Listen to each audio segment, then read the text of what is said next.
એમને વંદન કરી અને એમના જીવન વિશે જાણીએ. એમનું જીવન જ એવું છે ને કે એમાંથી આપણને પ્રેરણા મળે. એમનો સંદેશો તો પછીની વાત છે, પણ એમનો એ જીવન જીવ્યા, માણસને પોતે શું કામ કર્યું એક વાર કે એના કરતાં એ કેવું જીવન જીવે તમે જાણો એટલે તમને ખબર પડી જાય કે આ તો આનાથી વધારે ક્રાંતિકારી શું હોઈ શકે. તો એ એના કુટુંબની અંદર એ 3 ભાઈઓ 3 બહેનો હતા, સૌથી મોટા હતા. એની જવાબદારી હતી એટલે કુટુંબનો બધો મુખ્ય જે મોટો દીકરો હોય એટલે એ પહેલા શરૂઆતમાં એક સર્વે એમાં નોકરી કરી. તો એમાં એ ટ્રેનિંગ લીધી ત્યારે બોર્ડ લખાવતા હતા એટલે તમારે આટલા સમય તો નોકરી કરવી જ પડે. તો હવે જો ક્રાંતિકારી વિચારો કેવા હોય એનું શરૂઆત ક્યાંથી થઈ કે મારે કેમ બધવા મજબૂર એટલે કે હું લખી કોઈ ન આપી મદદ કરી નોકરી એ છોડી નહીં આવે. પછી સંરક્ષણ વિભાગમાં જે એનો વિભાગ છે એમાં એમને પરીક્ષા આપીને એમાં પાસ થયા. ત્યારબાદ એમને ઓફિસમાં જ સાથે જીના ભાણાની બધા જે મિત્રો હતા એમને મહામાનવની જયંતિ વખતે રજા નહોતી મળતી એટલે એનો જે સંઘર્ષ થયો એમાં કાશીરામ સાહેબે બીજું હાથમાં લીધું અને પછી એમણે એમનો જીવન ચરિત્ર તો એ દીના ભાણાએ જે પુસ્તકો આપ્યા બાબા સાહેબના અને એ પુસ્તકો વાંચ્યા તો એ ક્રાંતિ એના આખા મગજમાં કે ભાઈ આ તો એ કાશીરામ સાહેબ ત્યાં સુધી વધારે એ બહુ જાણતા નહોતા પણ એ પુસ્તકો વાંચ્યા પછી બાબા સાહેબનું જીવન જાણ્યા પછી એમ થયું કે મારે બી આ કરવું પડે. અને ત્યાર પછી એમણે બામસેટ બનાવ્યું. બામસેટ પછી BS ફોર એક બામસેટની શાખા એ પણ બનાવી. આ બધું તમને કદાચ જાણવા મળશે. તો એ જે પછી ઘર છોડવાનું નક્કી કર્યું કે હું ઘર છોડી દઉં અને ઘર છોડીને ત્યારે એને 7 પ્રતિજ્ઞા લીધી.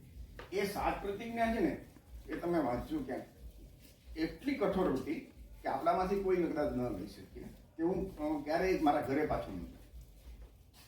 વિચાર કરજો, કોઈ દિવસ નહીં જાવ. બીજું, હું ક્યારેય લગ્ન નહીં કરું. મારા કુટુંબની અંદર કોઈ પણ પ્રસંગ હોય, સામાજિક પ્રસંગ કે લગ્ન પ્રસંગ કે મૃત્યુ પ્રસંગ, તોય હું નહીં જાઉં. હવેથી મારું કુટુંબ એ મારું કુટુંબ નથી. મારો આખો જે સમાજ છે એ મારું કુટુંબ છે. અને એ એમને આચરણ કરીને બતાવ્યું. આવી જે કઠોર પ્રતિજ્ઞા હતી અને સાયકલ નીકળી પડ્યા અને એ સમાજની અંદર જાગૃતિ ફેલાવી. કાશીરામ સાહેબ આવ્યા એ પહેલા SC ST એ અલગ હતા. દલિત સમાજ એક થોડોક સંગઠિત હતો પણ SC ST OBC અને ધર્મ પરિવર્તિત લઘુમતી આ બધા ભેગા થાય એવી જે વિચારધારા છે, જેમ બાબા સાહેબના વિચારો કાશીરામ સાહેબના મગજમાં આવ્યા અને એ વિચાર્યું તેમાં ક્રાંતિ થઈ, એમ કાશીરામ સાહેબના જે વિચારો છે કે આ બધા ભેગા થાય તો એક બીજી ક્રાંતિ થઈ શકે એમ છે કે વર્ષોથી જાતિના કારણે, વર્ણ વ્યવસ્થાના કારણે, ધર્મના કારણે જે દબાયેલો સમાજ છે SC ST OBC દલિત આદિવાસી જેને આપણે કહીએ અને ધર્મ પરિવર્તિત લઘુમતી, તો એ જાતિના કારણે દબાયેલો છે. તો એ જાતિનો ઉપયોગ કરી અને આપણે એવું કંઈ કરી શકીએ કે આ સમાજ એ જાતિનો ઉપયોગ કરીએ અને ફરીથી શાસક બને. તો એ આજે ત્રણેય સમાજને જે OBC SC ST ને અને લઘુમતીને ભેગા બેસાડવાનું અથવા તો ભેગા રાખી એ જે વિચારધારા છે ને એ વિચાર એ કાશીરામ સાહેબના છે પહેલા ભારતની અંદર. અને કહેવાય છે ને કે દુનિયામાં તલવાર કરતા સૌથી વધારે ક્રાંતિ કરી શકતો તો કલમ એટલે વિચાર. અને એ ક્રાંતિ એમણે કરી. અને ત્યાર પછી તો તમે એના ઘણા બધા બીજું કે માંગવાથી ભીખ મળશે હક અધિકારની અંદર.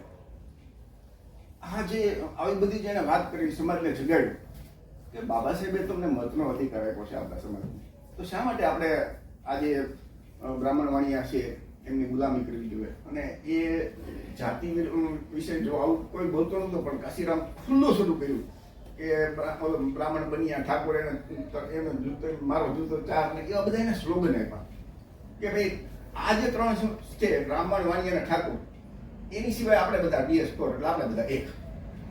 એ 3 એક બાજુ મૂકી દો. આ ક્રાંતિની જો તેને સળગાવી અને એ આખા યુપીની અંદર ચાલ્યા તમે જુઓ છો તો એ ક્રાંતિ થઈ. આ એક વિચાર છે, એક વિચારધારા છે. કાશીરામ સાહેબ તો હવે ગયા પણ એ વિચારધારા કાયમ છે ને. તો એ વિચારધારાથી આખા દેશની અંદર જ્યાં જ્યાં OBC ના લોકો, SC ના લોકો ભેગા થયા, આદિવાસીના લોકો, ત્યાં એ શાસક બન્યા. એના ઉપર હક અને એના અન્ય અત્યાચાર બંધ થયા. તમે તામિલનાડુ લ્યો, તમે બિહાર લ્યો, તમે યુપી લ્યો, તો આ બધી જગ્યાએ ક્રાંતિ એવી થઈ કે આ પછાત વર્ગના લોકો ભેગા થયા તો સવર્ણોનું શાસન ખતમ થવા મળ્યું. કાશીરાજનું જે સપનું હતું ને કે ભાઈ સમ્રાટ અશોકના સમયમાં જે શાસન હતું, વ્યવસ્થા હતી, એ વ્યવસ્થા ફરીને લાગુ કરવી. સમ્રાટ અશોકના સમયમાં કેવું રાજ હતું તો કે જાતિ વ્યવસ્થા નહોતી, વર્ણ વ્યવસ્થા નહોતી, બધાને સમાન અધિકાર હતા, કોઈ પણ માણસ જે કામ કરવું એ કામ કરી શકતો હતો.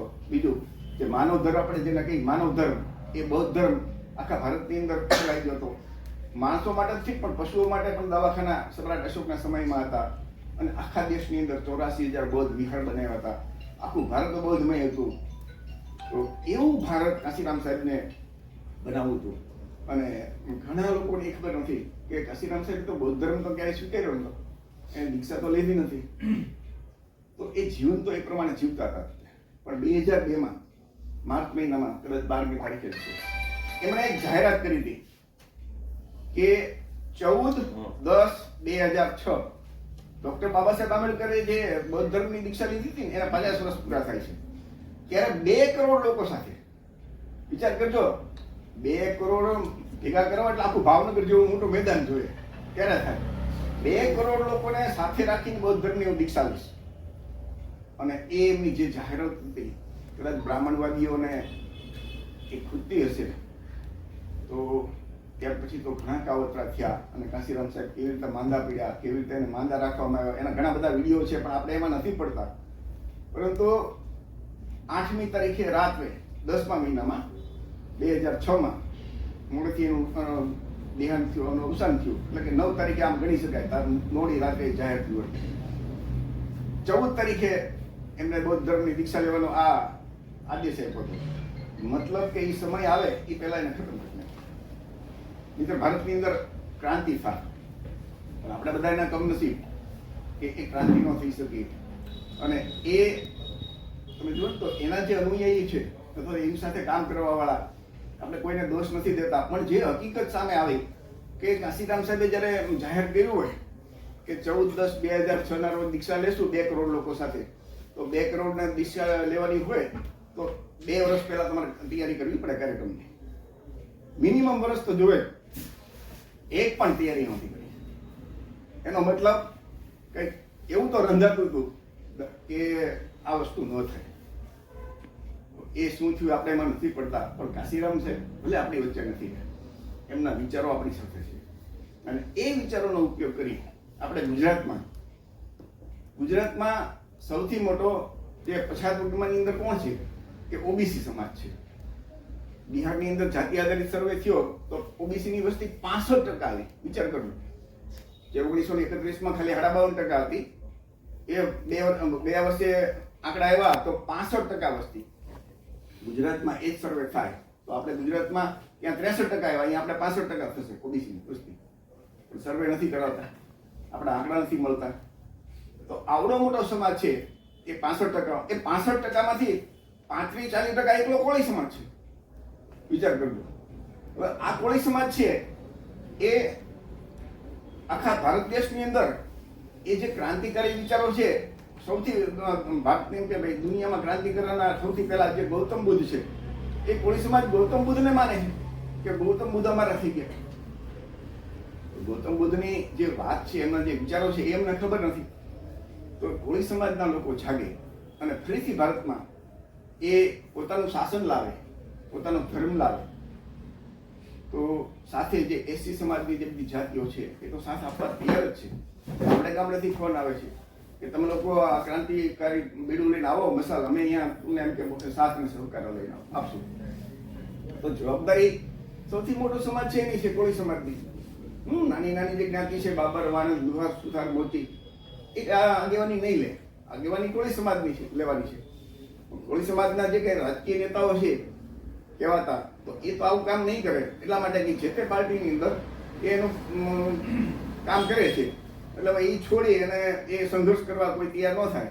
એમના એમાં જે કંઈ એને મળતું છે કે આપણે એમને મુબારક, આપણે એમનો વિરોધ નથી કરતા. પણ જે સમાજ છે, જે મતદારો છે, આમ સમાજ છે, એમને જાગવાનું છે કે જે સમાજ, જે સરકારોએથી આપણને આઝાદીથી આજ સુધી બંધારણમાં જે આપણને હક અને અધિકાર આપ્યા છે એ નથી આપ્યા. દાખલા તરીકે તમને કહું કે આ ઓબીસી આવ્યું ક્યાંથી?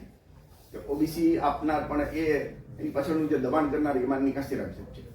વીપી સિંહની સરકાર એ જાહેર નહોતી કરવાની ઓબીસીનું, પણ ચૌધરી ચરણસિંહ અને એ કાશીરામ સાહેબ ભેગા મળ્યા અને એક મોટું એ લોકોએ રેલીનું આયોજન કર્યું હતું. અને એ આ મુદ્દા ઉપર એટલે વીપી સિંહને લાગ્યું કે આ લોકો તો સામે પડશે અને હવે એમની સરકાર જાયમ છે, એટલે એમને આ ઓબીસી કાર્ડ ખેલ્યું અને ઓબીસીને ફક્ત 27% આરક્ષણ એ સુપ્રીમ કોર્ટના કારણે એટલું મળ્યું. હવે વિચાર કર્યો કે 65% જેવી વસ્તી એને 27% આરક્ષણ મળ્યું, એટલે બાકીનો ભાગ છે એ કોઈ ખાઈ જાય છે. એસસી એસટી દલિત આદિવાસીને એના વસ્તીના પ્રમાણમાં મળે, તો બાકીનો જે ઓબીસીનો જે બાકીનો ભાગ છે કોણ ખાઈ જાય? સીધી વાત કે સવર્ણો ખાઈ જાય છે, બ્રાહ્મણવાણિયા ખાઈ જાય છે. તો આ વસ્તુ ઓબીસીના લોકો નથી જાણતા. હમણાં 2 દિવસ પહેલા જ પોલીસની જાહેરાત આવી ભરતીની, 10,000 11,000 જેવી જાહેરાત છે.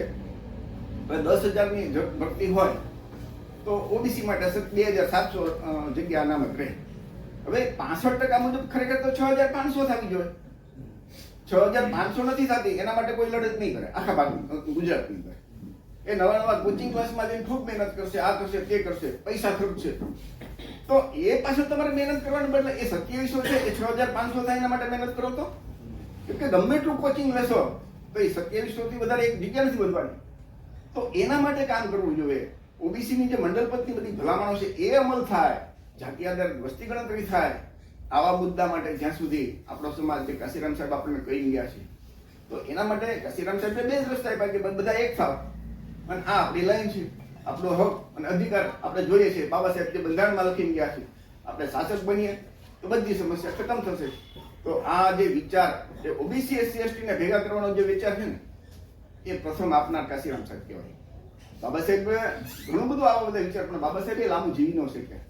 નહીંતર બાબા સાહેબના સમય પર ક્રાંતિ થઈ, પણ બાબા સાહેબે દીક્ષા લીધી પછી 4 અઠવાડિયા જીવ્યા, 5 અઠવાડિયા પછી એ પણ એનું મૃત્યુ થયું. કાશીરામ સાહેબનું આવું થયું કે એ ક્રાંતિ કરે એ પહેલા એને મારી નાખવામાં આવ્યા એવું કહી શકીએ આપણે. 100% આપણે ન કહી શકીએ, પણ આ એક હકીકત છે. તો મિત્રો, કાશીરામ સાહેબના આપણે જન્મ જયંતિ ઉજવીએ છીએ આજે, તો સંદેશો શું લેવાનો કે જે એમના અધૂરા કાર્ય છે એ આપણે પૂરા કરીએ. અને એના માટે દરેક વ્યક્તિએ પોતાનાથી જે કાંઈ યોગદાન આપવું એ આપી શકાય એમ હોય એ આપવાનું. તો ભારત ફરીથી બુદ્ધમય બનશે, શાસકે બનશું અને આપણી બધી સમસ્યાઓ ખતમ થશે. તો ફરીથી આજે માનનીય કાશીરામ સાહેબની જન્મજયંતિ નિમિત્તે એમને વંદન કરીએ અને એમના જીવનમાંથી પ્રેરણા લઈને આપણે કંઈક આગળ વધીએ એવી સૌને વિનંતી. જય ભીમ, નમો બુદ્ધાય.